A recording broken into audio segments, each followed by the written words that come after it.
गुढीपाडवा आणि नवीन वर्षांच्या सर्वांना खूप खूप शुभेच्छा. आज जरा मला गुढी मांडायला ना उशीरच झाला होता, कारण की सकाळी सकाळी जरासा माझा नट्टापट्टा चालू होता. मला छान मस्त तयार होऊ आणि नंतर गुढी मांडू, पण थोडासा उशीर झाला तरी बी मग काही नाही. सर्वांच्या गुढ्या मांडणं नव्हते झाल्या, काही जण बाकी होते. म्हणलं चला पटापट आपण बी पटकन गुढीची तयारी करून घेऊन गुढी मांडून घेऊ.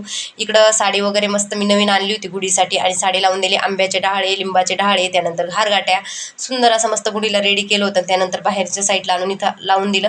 ही आमची छोटीशी गुढी. गावाकडे भल्या मोठ्या असतात, पण इकडे एवढी काही जागा नसते म्हणून छोट्या छोट्याच गुड्या मांडून ॲडजस्ट करावं लागतं. ह्या आमच्या कॉलनीतल्या सगळ्या गुड्या ह्या 12पर्यंत दिसतात, त्यानंतर उतरून जातात. ह्या गुढीची साडी खूपच सुंदर होती आणि तिथली रांगोळ काढणारी तर अजून भलती सुंदर होती. छान रांगोळ काढली होती. साईडला ह्या इकडच्या ताईने बी रांगोळ काढली होती, यांनी काढली होती. म्हणलं चला तुमचं बी व्हिडिओ घेते. ही त्यांची गुढी.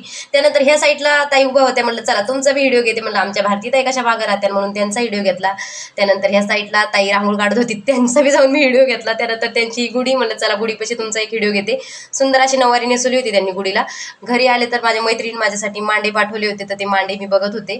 2 मांडे दिले होते तिने मला. तर आम्हाला पूर्ण स्वयंपाक करायची गरज नव्हती, पण मला नैवेद्यासाठी पुरण मी घातलं होतं, कारण की त्यांना मांडा काही आवडत नाही. म्हणलं ते पुरणाची पोळी खातील आणि आम्ही मांडे खाऊ, श्रद्धा आणि मी. तर साईडला मी कांदा वगैरे भाजायला ठेवला होता, खोबरं वगैरे कट केलं आणि लगेच आमटी वगैरे बनवून घेतली. त्यानंतर हा माझा कुकर. याच्यामध्ये ना आपण भरपूर काही काही बनवू शकतो, पण मी ना सहसा भातच बनवते. इतका सुंदर भात होतो ना याच्यामध्ये, म्हणजे आपण जोपर्यंत उघडत नाही ना तोपर्यंत गरम राहतो याच्यामध्ये. त्याच्यामुळे चला एकदा याच्यात भात टाकून दिला ना, साईडला माझे दुसरे कामं चालू राहतात.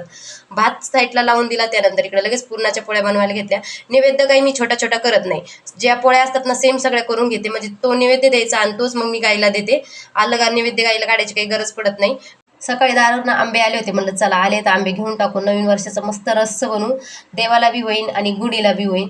दरवर्षी तर काही आंबे मी आणत नाही, पण दारावर आले होते म्हणलं चला घेऊनच टाकते. ती 2-3 आंबेच घेतले होते, जास्त काही घेतले नव्हते, कारण की आंबे कशी येईन काय म्हटलं, रस आंबट जर लागला तर खायला पण परत नाही आवडणार. त्याच्यापेक्षा ना 3च आंब्याचा इथं मस्त मी रस बनवून घेतला होता आणि थोड्या वेळेसाठी फ्रीजमध्ये ठेवला होता थंड होण्यासाठी. आता कुरड्या तळताना तर मी दरवेळेस दाखवते, पण ह्या वेळेसच्या कुरड्या ना मी बनवल्या आहे. तसं मी दरवर्षी कुरड्या बनवते, पण मधातल्या मागच्या वर्षी मी बनवल्या नव्हत्या आणि ह्या वर्षी मी पटकन कुरड्या बनवून घेतल्या, कारण की माझ्याकडे कुरडाईच नव्हती नैवेद्यासाठी. पटकन नैवेद्य वगैरे तयार केला, बाहेरच्या साईडला नैवेद्य वाहून दिला आणि बाकी सर्वांच्या गुड्या उतरल्या होत्या, पण आमची गुढी 4ला उतरणार. सर्वांना बाय.